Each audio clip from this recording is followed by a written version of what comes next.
Le 21 juillet 1969, un homme a réussi ce que personne, dans l'histoire de l'humanité, n'avait réussi avant lui. Nous sommes aux États-Unis, en Floride. Il est 3h56 du matin, heure locale, et toutes les télévisions du monde entier sont allumées. C'est un délire. Les premières images commencent à défiler. Neil Armstrong vient de poser le premier pas sur la Lune. Il a réussi. Entre saut de kangourou et grand bond d'un pied sur l'autre, après 2 heures d'expériences diverses et de balades, il retourne dans son module, se coucher. Dans exactement 6 heures, il retournera sur Terre. Ces premiers pas de l'homme sur la Lune, qui resteront gravés dans le sol poussiéreux et pour lequel ni vent ni aucun être animal pourront effacer, resteront dans l'imaginaire collectif associés à un homme, un nom, celui de Neil Armstrong, dit The First Man.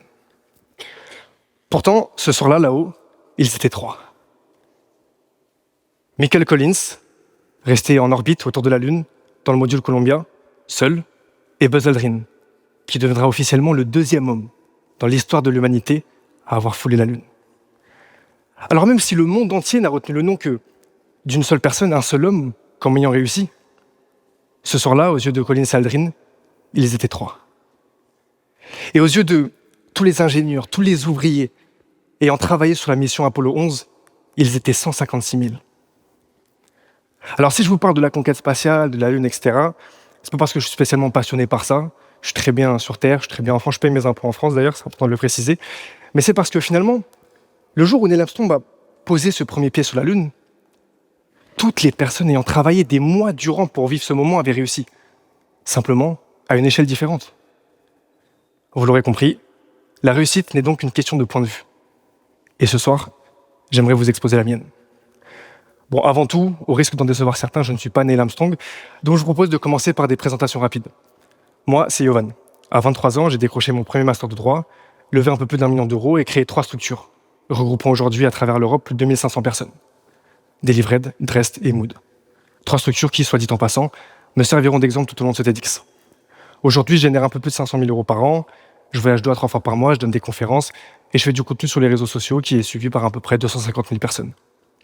En 10 secondes, je viens de vous donner un condensé d'informations faisant de moi, a priori, une personne heureuse ayant réussi. Maintenant, laissez-moi 10 minutes pour vous expliquer pourquoi le concept même de réussite est une illusion. Pour ça, j'aimerais revenir avec vous sur 3 histoires, 3 périodes, chacune associée à une forme de réussite particulière. 3 périodes qui, à l'issue de ce TEDx, me permettront de supprimer toute corrélation entre la réussite et le bonheur. La première période, qu'on pourrait appeler celle associée à la réussite de l'accomplissement personnel, débute en 2018. À l'époque, j'avais 18 ans. Pour être honnête, j'avais pas vu grand-chose d'autre que mon quartier. J'ai grandi à Montreuil dans le 93 et mes parents se sont rencontrés 25 ans plus tôt en Serbie, enfin plutôt en ex-Yougoslavie. Puis ils ont dû fuir le pays sous les bombardements et ils sont arrivés en France dans les années 2000. Autant vous dire que pour eux, après avoir fui un pays en guerre, la priorité c'était que ma sœur et moi fassions de longues études, qu'on décroche un bon poste dans une grande entreprise et qu'on soit en sécurité. Et le jour où j'ai compris ça, le jour où j'étais en âge de comprendre tous les sacrifices qu'ils avaient fait pour nous, tout ce qu'impliquait le fait de quitter un pays pour tout recommencer à zéro, j'avais plus qu'une seule obsession en tête, une seule, les rendre fiers. Alors pour ça, la première chose, je me suis dit, il faut que je ramène un diplôme. Donc je me suis mis en condition. J'ai rattrapé tout le retard accumulé au collège, et Dieu seul sait qu'il y en avait, parce que quand on a grandi en banlieue, j'étais en ZEP, c'était compliqué. Puis j'ai intégré une prépa parisienne, j'ai fait une licence de droit à la Sorbonne que j'ai validée avec mention bien, puis un master de droit que j'ai validé aussi avec mention bien, avant de suivre un programme à l'ESSEC sur 1 an et de le valider aussi. Puis 5 ans après, c'était fait. Et j'avais pas ramené 1 diplôme, 2 diplômes, mais 3 diplômes à la maison. Je les ai tous accrochés dans le salon. Tac, tac, tac, machin, les 3. Et cette forme de réussite qu'on a tous déjà goûté un jour, ou que la plupart d'entre vous, là je vois vous êtes jeunes, vous allez forcément embrasser à un moment, c'est celle de l'accomplissement personnel. Lancer un projet, valider un diplôme, obtenir une médaille olympique.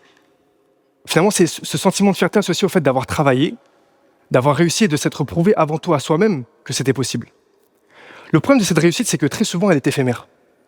Quand vous avez décroché vos diplômes, en tout cas certains peut-être l'ont déjà, le temps de trouver un emploi, vous verrez que le quotidien aura déjà remplacé l'euphorie de trucs et que vous retomberez à nouveau dans le quotidien et que d'autres objectifs émergeront. Alors, malgré tous les efforts que j'avais mis dans l'obtention de ces 3 bouts de papier, encore une fois, qui sont accrochés dans le salon de mes parents, très vite, la réussite a laissé place à un vide. Mais ce vide, je l'avais anticipé. Parce que je suis un mec, j'aime trop faire plein de trucs tout le temps, etc. Donc quand je suis arrivé en prépa, j'ai lancé une chaîne YouTube.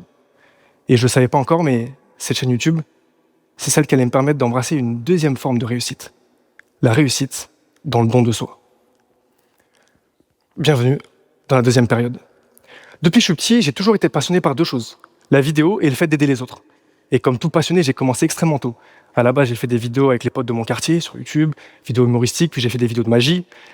Puis j'ai toujours eu un engagement associatif en parallèle, au Secours Populaire, à Utopia 56. Et quand je suis arrivé en prépa, j'ai dû faire des choix. Je pouvais plus tout faire. Donc j'ai mis en pause des engagements associatifs et j'ai concentré le peu de temps qui me restait pour créer une énième chaîne YouTube. Sur cette chaîne, l'objectif, il était très simple. Chaque soir, je faisais une vidéo et j'expliquais un peu mon quotidien en prépa. L'objectif, c'était de démystifier un peu l'image qu'on se faisait de cette filière et en même temps de montrer que c'est pas parce qu'on vient d'en bas, entre guillemets, qu'on peut pas accéder à ces filières-là et réussir. De fil en aiguille, les abonnés ont commencé à monter, 1000, 2000, 3000, 4000, jusqu'à atteindre le palier symbolique des 10 000 personnes. Et à ce moment-là, j'ai eu le déclic. Pourquoi pas créer une association pour permettre à ces 10 000 personnes qui me suivaient de s'engager avec moi sur le terrain. Quelques mois plus tard, Délivrer des nés. La première plateforme de livraison numérique en France a livré gratuitement des kits alimentaires et des produits d'hygiène à des étudiants en situation de précarité. Et là, c'est allé extrêmement vite. Dès les premiers mois de lancement, des centaines de partenariats conclus, des milliers de bénévoles inscrits, l'ouverture dans 14 villes en France, la levée de fonds d'1 million d'euros, et surtout, des dizaines de milliers de kits livrés à des étudiants qui avaient faim, à des étudiants qui en avaient besoin. À ce moment-là, j'ai goûté à cette deuxième forme de réussite, la réussite dans le don de soi. Parce que cette association, je ne l'avais pas créée pour moi. Je l'avais créée avant tout pour venir en aide aux autres. Mais j'y ai donné ma vie comme si j'allais bénéficier de chacun de ces kits.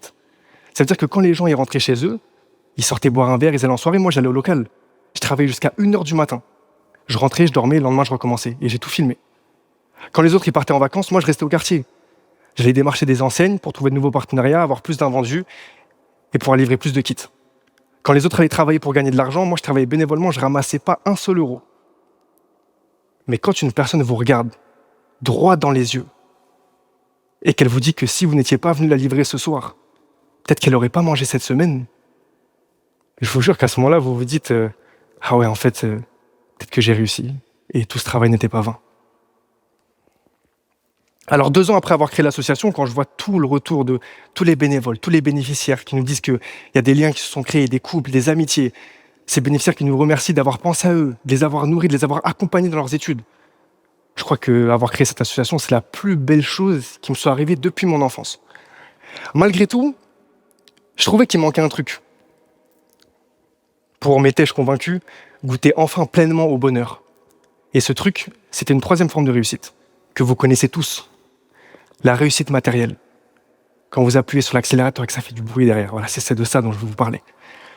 Donc en juillet 2023, avec Ridwan, on a lancé Mood, notre propre agence de communication audiovisuelle. 5 mois plus tard, on a atteint les 470 000 € de chiffre d'affaires. Puis on a lancé notre marque de vêtements et le premier drop a fait sold out en moins de 24 heures. L'agence tourne à plein régime. On recrute 8 nouvelles personnes, on signe en moyenne 3 nouveaux clients par mois, et en janvier 2024, j'ai atteint le Saint Graal. Ce qui était pour moi l'objectif d'une vie. Je rembourse le crédit de mes parents. Alors, la vraie question c'est, est-ce que le fait d'avoir fait tout ça, est-ce que le fait de me trouver ici face à vous ce soir et de vous parler, font de moi quelqu'un qui a réussi? Aux yeux du plus grand nombre, sans doute. À mes yeux, pas du tout. Parce qu'à aucun moment durant le chemin, je me suis dit que je faisais tout ça pour réussir.